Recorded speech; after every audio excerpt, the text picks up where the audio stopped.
સામાન્ય સભામાં કોર્પોરેટરો દ્વારા શ્રદ્ધાંજલિ પાઠવવામાં આવી હતી અને સામાન્ય સભાને મોકૂફ રાખવામાં આવી હતી.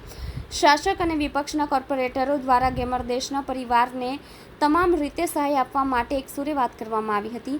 સામાન્ય સભા પૂર્ણ થઈ ગયા બાદ વિરોધ પક્ષ તરફથી સભાખંડની બહાર સૂત્રોચ્ચાર કરવામાં આવ્યા હતા. રાજકોટમાં થયેલી કોચારી ઘટનામાં મૃતકના પરિવારજનોને ન્યાય મળે તેવી માંગણી આમ આદમી પાર્ટી દ્વારા કરવામાં આવી હતી.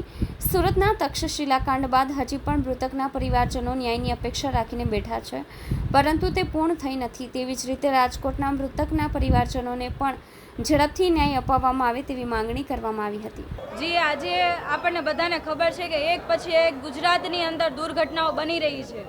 છેલ્લે રાજકોટની અંદર જે દુર્ઘટના બની છે ને એમાં નિર્દોષ લોકોએ પોતાના જીવ ગુમાવ્યા છે. કોઈ પિતાએ પોતાના દીકરા અથવા દીકરીને ગુમાવી છે, કોઈ માતાએ પોતાના ભાઈને, કોઈ દીકરાને ગુમાવ્યો છે, કોઈ બેને પોતાના ભાઈને ગુમાવ્યા છે. આવી ગોઝારી ઘટના વારંવાર ગુજરાતમાં બની રહી છે.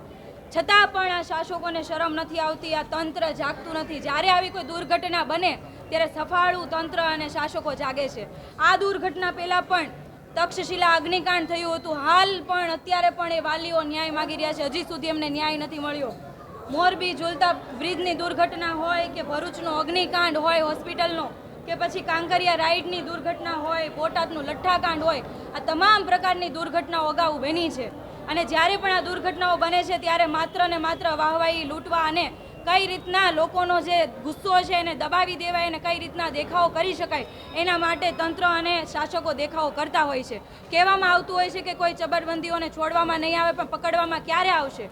હર એક વખતે સમિતિની રચના કરવામાં આવે છે. તપાસ સમિતિનું રિઝલ્ટ શું આવ્યું તો કે શૂન્ય. કોઈ બાબતે કોઈ નક્કોર જે નિચોડ આવવો જોઈએ, જે રિઝલ્ટ મળવું જોઈએ, ન્યાય મળવો જોઈએ, અત્યાર સુધી પીડિતોને ન્યાય નથી મળતો. આ બાબતે હું અને મારા તમામ સાથી નગરસેવકોએ આજે આ સામાન્ય સભા અને ખંડની બહાર વિરોધ નોંધાવ્યો છે. અને સાથે અમે માંગણી કરીએ છીએ કે અત્યાર સુધી જેટલી દુર્ઘટનાઓ બની છે અને છેલ્લે જે રાજકોટની અંદર દુર્ઘટના બની છે એમાં તમામ લોકોને તાત્કાલિક અને ઝડપથી ન્યાય મળે એના માટે વ્યવસ્થા અને તંત્ર દ્વારા કાર્યવાહી કરવામાં આવે અને ભવિષ્યમાં આવી કોઈ દુર્ઘટના ના બને એના માટે ખાલી દેખાવ પૂરતું નહીં, કાગળમાં લખાણ પૂરતું જ નહીં, કાગળ પૂરતું જ નહીં, પણ ખરી હકીકતની અંદર જમીની લેવલ ઉપર કામ કરવામાં આવે જેથી ભવિષ્યમાં કોઈ આવી દુર્ઘટનાનો શિકાર ના બને.